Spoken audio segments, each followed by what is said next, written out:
Welcome back to my YouTube channel. Make sure to like and subscribe to the channel for more interesting stories like these. Now, let's get into today's story video. When cheating leads to success, but not for the cheater. It's a lengthy narrative, so feel free to skim it. I was searching for it the other day for someone who had requested, and when I found it, I read it and realized how deluded I had gotten with that guy. It made me sad because in the year that followed, I rapidly realized how poisonous our relationship actually was. He made me believe that everything was my fault, that I was weak and incapable of doing anything, that I had terrible agoraphobia to the point that I couldn't leave the home, and that I was scared of being alone. He used this and tormented me on many occasions. He did terrible things to me on a regular basis and gaslighted me frequently.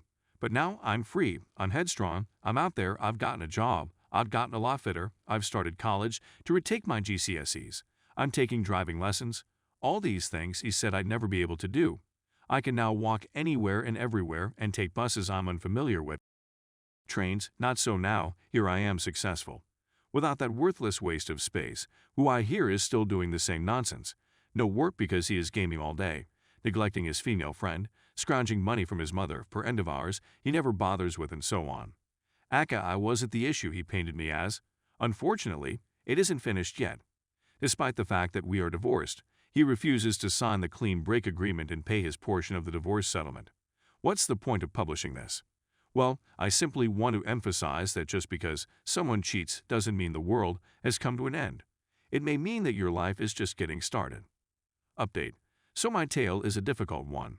It began on the 10th of February 2020 when my closest friend of 14 years and her 3-year-old child came to stay with us till she found a new place to live. I babysat her child for her while my husband took her to the store to purchase groceries. On one occasion, I was strolling with her, and she told me about her previous experiences with married guys. Oh, don't worry, of course, I know your spouse is off bounds. Everything was fine for a week, then I noticed something strange. He and her would frequently go into the kitchen alone, leaving me to babysit her son or watch TV by myself. I never believed anything was really happening, but I did start to wonder it was odd behavior, though I just figured I was jealous of the attention he seemed to be giving her. They did after all have a little more in common, but I just dismissed this as I was jealous of the attention he seemed to be giving her. My husband and I had been together for 9.5 years, married for 3 years this May. One night, I walked into the kitchen, and they both suddenly pulled apart from one another. I thought it was strange and told a friend about it, who agreed that it was very strange behavior. My husband told me he was just grabbing a fork for the pineapple he was eating and being the ever-devoted loving wife. I believed him. My best friend, whom I gave a place to live and food for, would never do anything like that to me. We were too close, and honestly, I didn't think my loyal, wonderful, loving husband would ever do it either. Life between us was great. Then February 22nd rolled around. My husband tells me he didn't love me any longer. He said he hadn't loved me since before we got married. And he continued to say things like, because of your autism, you so. After many hours of chatting, I left the home, saddened that my marriage was now ended. I had no clue there was an issue between us. So I found a marital counseling agency after asking my husband if he would be interested in trying it, and he had agreed. After a few days, I'm still hopeful that we can repair our relationship and get things back on track. I went back to my house to pick up a few items. I hadn't told him I was coming because it was my house and I didn't think it would matter. As I walked up the path, I saw someone run upstairs. I thought nothing of it at the time. When I opened the door, my BFF child came to greet me, happy to see me and wanting, so I left feeling discouraged. And it took a whole week and approximately 3 days for me to finally question my husband, whether he and her had gotten together. These are the messages that followed me. Hey, well, conspiracy theories are circulating a lot as a result of what you and your BFF are doing. Have you been unfaithful to me with her? I'll trust you if you claim you haven't, because I know you wouldn't do anything like that. But are you two a couple? I know it's a silly question to ask, but a lot of people have stated you have, and honestly, I need documentation to say I asked. Lol, even your best buddy felt you were cheating, haha. Husband, who came up with that plot? We've broken up, therefore whatever I've done with anybody now has nothing to do with you, and I didn't cheat on you. Me, a few individuals, my buddy was first to suggest it. I hope you aren't. I realize it's none of my concern, but BFF is like a sister to me. That would be the end of our friendship, but she did that. Dad believes it was all a ruse, that you threw me out so you could spend time with your BFF, haha. I was still shouting, "Ha ha," since the very concept made me laugh, and I felt you should know I wasn't taking the charges seriously because I didn't want to come off as crazed or envious. Husband: well, your father is incorrect. You know my motives for the breakup, and it's ridiculous that you'd accuse me of it. But, as I already said, everything I do from now on will have nothing to do with you. Me: are you sure? Husband: I see you're looking for an answer. The problem is that we have considered it. Yes, we did get together. I was upset and furious. It meant there was no hope for us. I needed to talk to my best friend. Certainly, she would feel awful. Could she really have done that to me after all I had done for her? Me: I opened the door to my house, give you and your kid a place to live, and this is how I'll be compensated? BFF: oh, you make it seem like this was all planned, but it wasn't. Me: does it mean you're okay with getting involved with my husband? BFF: technically, you two are no longer together. Me: I can't believe you would betray me like this. I don't care about the things you don't do. BFF: and here's one of them. You stabbed me behind my back. BFF: I'm not blaming anybody. But it takes two to tango. Yes, I should not have done it. No, I am not proud of what I have done. And yes, I have been terrified of telling you. I know I've lost you as a friend and another, and that's bad, and I don't blame you for not wanting to speak to me again, TBF. I really appreciate how much you have helped me over the years, particularly now, and I thank you, and you surely do not deserve this. I'm not going to cut it, but please accept my heartfelt apologies. I honestly believe she only apologized because she was caught out. Later that day, I was told that they had started a relationship 2 days after I left the house. I was angry, I hated them both, and she certainly owed me far more than before. A lot of people suggested that I kick them out and reclaim my home, but I'm too nice, and they both had nowhere else to go. I wasn't going to send them to the streets. The house she was supposed to move to was a better location for me personally. I suffer from anxiety and agoraphobia, so leaving the house from where I live is very difficult for me. That coupled with not being able to drive is even more difficult. So I asked my BFF if she could keep my house and I take hers. My house is in a better location for her, and since she doesn't have any problems leaving my house to go out places, it would be better for her than me. It was also me, BFF. Would you mind assisting me? Please, I've always been there when you needed me. Please repay the favor just once. You owe me after all I've done for you. BFF, please. I'm pleading. BFF, please. That is my residence. Me: please, BFF, I offered you my house when you had nowhere else to go. I lost a lot for you, please. I helped you when you needed it the most. I babysat your kid while you were gone. I was a shoulder for you. Please, I gave you my home. Can't you reciprocate?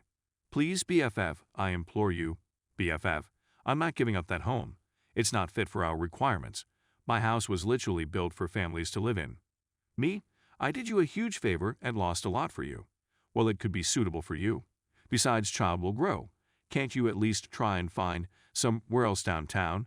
BFF, it isn't you who is homeless right now. I could have demanded you leave after you stabbed me in the back for all the good I did, please. I'm sure your spouse will be more than delighted to assist you in getting the home in the form you want. I'm desperate, and you're not confined like I am. The messages continued. Frankly, I knew she would never say yes, but felt I should point out my entire argument because it would show just how ungrateful and nasty she truly was. She continued to off my house in ways that don't even make sense, saying it wasn't suitable for a child despite the fact the house is in amazing condition. There is literally nothing wrong with the house at all. She even made light of my inability to leave the home. I was stuck. I couldn't go home because my husband said it wouldn't be fair to the child to be in such a tense situation, so I had to stay with my parents. On March 2nd, my husband wanted to meet me for whatever reason, but I was icy to him. I wasn't going to show any mercy, and I definitely didn't plan on taking him back either. But as we sat in the car talking, he began to into my arm and said how much he wanted our lives to return to normal, how much he regretted getting with my BFF and really wanted us to be on good terms, how much he missed me and couldn't sleep knowing I wasn't in his life any longer, so I chose to give him another chance. I didn't make that decision lightly, but I knew I had to be on my guard. He consented to get tested in order to show himself to me. He went right home, broke up with his BFF, and remained at his mother's place for 2 days while my BFF gathered her belongings and departed for her new home, which was far from ready for her and her small kid to live in comfortably. We ended up getting together that night, despite my intention not to. That week was both wonderful and awful for me. I began to love him again, and I spent a lot of time telling him that we were okay and that I thought we could make it. He would simply grin and say he hoped so, but he informed me on one occasion that he still had emotions for BFF. He spent the entire week telling me how much he loved me, how much he wanted me, how much he chose me, and how much he wanted our relationship to work, how he felt bad that he hadn't given our relationship a chance to fix itself, and I believed him. I proved a lot to him, that I could change for him, and I spent the week making sure he knew that. But of course, everything came to an end on March 16th when I returned home and he was behaving strangely. I asked him what was wrong, and he told me then, not texts, "Husband, I should definitely tell you something, but I don't think you'll like it." Me? A sighs, "Well, now that you've said it, you may as well tell me what it is." Husband, "Well, when we broke up, myself and my BFF were seeing each other. She was with me while you were sleeping. I shouldn't have been, but I was startled and furious. I felt he exploited me after I welcomed him back into my life, and I began to weep, despite my best efforts to keep it in check. Something inside of me snapped, and in a flash of wrath, I kicked a box as hard as I could, breaking my toe. I raced upstairs to check on my foot, and my husband followed, then took me back down to put peas on my toes. He then informed me that he and her had been messaging all week about how much they loved each other. More was said, but I can't recall the full discussion, but I do remember him saying, "Well, you wanted me to stay for 1 week to help settle things, and that's what you got." I realized then that he had no intention of remaining with me and was just using me as a temporary residence until BFF home was complete. I stormed to the kitchen and deleted her number from his phone. I texted her telling her off, calling her a name, and telling her to never talk to either of us again. Then I came back to him angry. I was hurt, and I honestly just wanted to hit him. But I'm not a violent person, so I sat down quietly while he went upstairs and started packing his things, telling me he was going to move in with her. The rage built inside me, "Isn't this a great image? It's a shame it didn't mean anything to you." I threw it hard on the ground. The frame but the picture and glass were okay. He became enraged and began approaching me, yelling at me for being so immature. He stormed past me and I followed, picking up another picture. Oh, and this one. "Just after we finished our wedding dance practice, and you're making the flowers for our wedding cake. When I dropped it on the ground, it broke to pieces, strangely symbolic of my heart and how his cruel comments had caused me to. I felt so used and useless that I just started yelling at him. Me, how are you going to do this to me again? You're an evil jerk. I can't use the actual term on here, since I don't like to swear, but he really did make me flip.